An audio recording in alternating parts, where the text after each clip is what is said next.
Welcome to STEMPunX. Welcome to STEMPunX. STEMPunX is a bi-monthly podcast intended to bring science, technology, engineering, math straight to your ears from our STEMPunX studio. Hang on, we'll take you for a ride that includes a whole lot of fun and a little bit of education on the side. Stay tuned. Nice to be in orbit. Hello and welcome to STEMPunX. My name is Joe Garoutte and I will be your host. And with me as always is my buddy STEMbot. Hello STEMbot. Hello, Joe. This has been a very interesting month for STEMPunX. Not only did the show travel to Colorado, but one of the students in the episode talked about creating a large steampunk-style head for a theater production of The Wizard of Oz, and a robotic 5-headed dragon for a production of She Kills Monsters. Now that certainly gets my interest because theater is one of my favorite subjects. Now it just so happens that this month I am directing a play for a local theater company, Big Britches Productions. And the show is, well, it's absolutely hilarious. It's called Noises Off, which some of you may be familiar with. It was first a play and then a movie.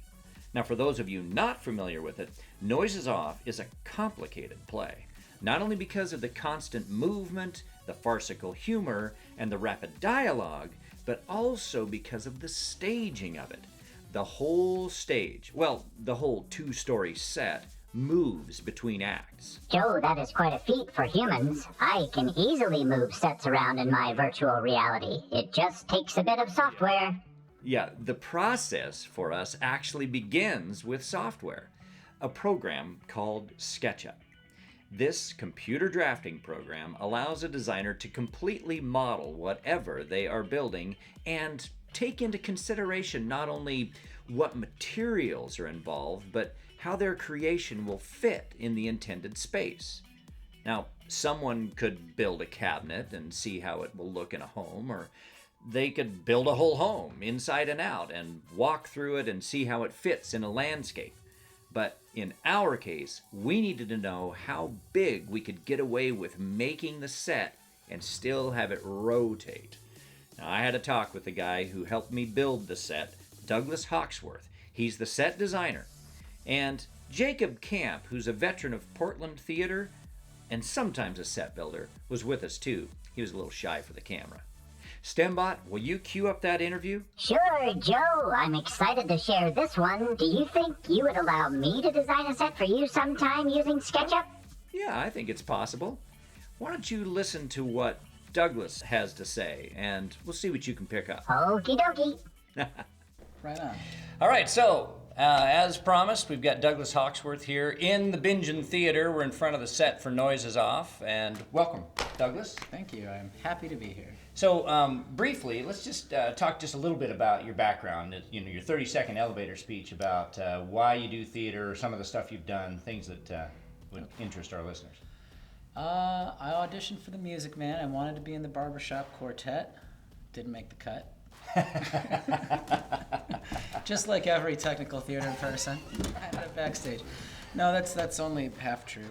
My dad was a carpenter, so I grew up around it. I did little bit parts here and there in theater through high school, and then a friend and I produced a Halloween play, children's theater production, and we wrote it, and we were performing it at the theater where both of us worked, and I had a cordless drill and a hammer, so I was slated to build the set.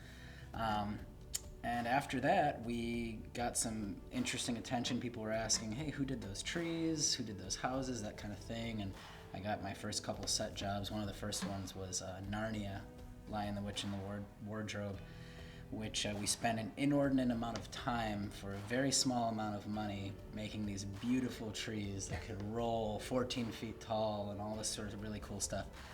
And after that, it just kind of had a love for it, kept doing it, kept improving on designs, that kind of stuff, and next thing you know, word of mouth, all of a sudden I'm a set designer. And how many years ago was that? That was 2000, so 19 years ago. Okay. Yeah. So you just jumped right in, and ever since you've been building just all kinds of crazy big sets. I mean, the stuff I've seen anyway. Yeah. Into the Woods and Now noise is off. Noise is off. Which is why we're here. We wanted to talk to you folks or give you a little information about how the STEM portion of creating a set like this comes into play. And from my understanding, that has to do with SketchUp. I've done a little bit with SketchUp, but would you tell us just a little bit about what SketchUp is? SketchUp is a 3D design software that is free from Google. And I picked it up back when I did a production of Beauty and the Beast, where we did this very large scale set, 60 feet wide, 14 feet tall, 12 feet deep. It had to fit in this very specific spot, and that's the type of thing you can't kind of eyeball and figure out. You didn't show up with a cordless drill and a dream and go for it, right? Yeah, by that point, things were getting serious. So I was familiar with the software, and I'd kind of messed around with it, but that was the time that I really dug in and took measurements of the stage, which is a huge factor. You have to know what space you're working in. So you took measurements and then were able to put the stage measurements into the program? Yeah, actually, you build it.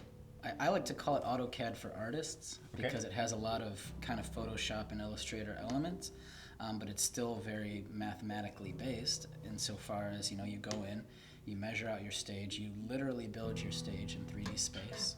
I lock that layer so that layer can't move at all. And then I start building the set in there, knowing my spaces and if something needs to turn, if it'll fit, that kind of stuff. Mm-hmm. Mm-hmm. So the picture you're looking at now is the overall set from the back. And you'll have to come to the show to see the set from the front. But this is a huge set to go in this space. So I imagine that was a key factor for this as well. Absolutely.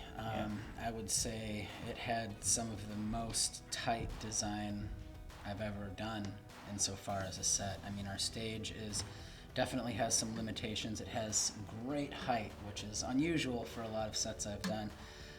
However, we're at a very narrow space for what this set needs to be and what it needs to do, which I'll maybe keep that a little bit. Well, we've already let the cat out of the bag in our intro that yes, we do rotate the set, but that's half the reason to come and see it. This massive set has to turn around. And again, you need to come and see it to figure out how we do it.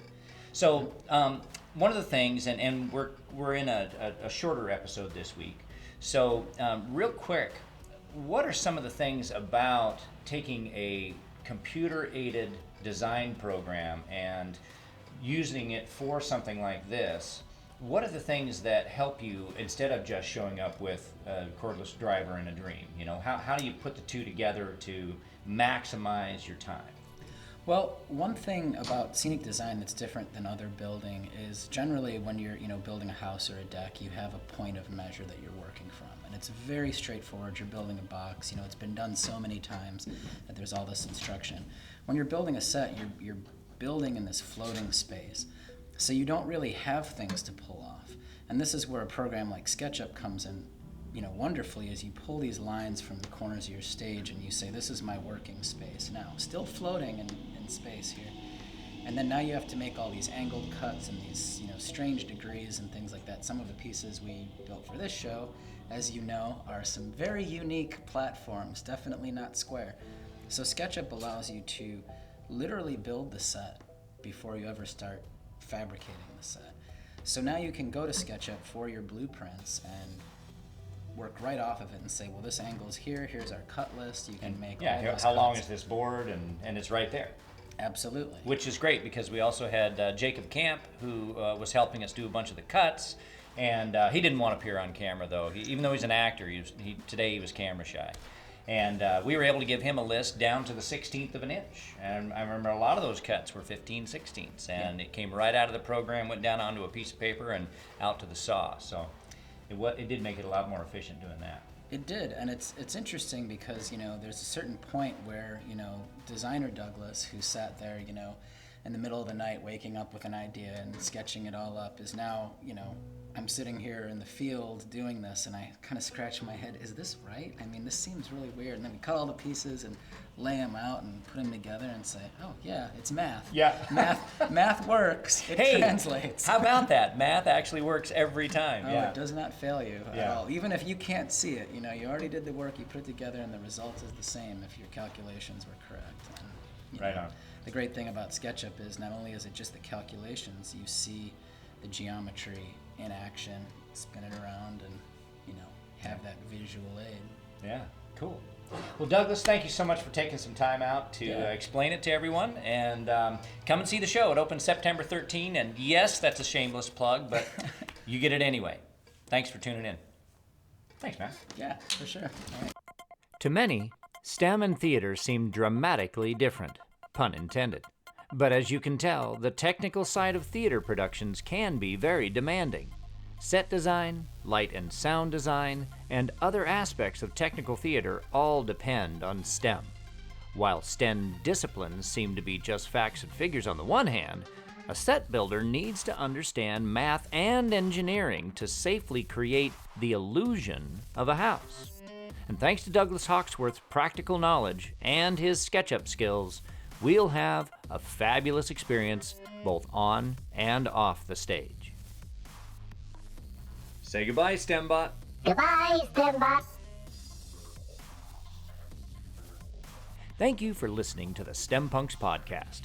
Many thanks to our sponsor, Cottywomple Creative. You can see their work at coddywomplecreative.com. That's CODDIWOMPLE creative.com. And thanks to our patrons on Patreon. You can find information about this episode and more at STEMpunx.com. Bye. Good job. Way to go. Everybody good. Thanks, Michael. Thanks, Michael.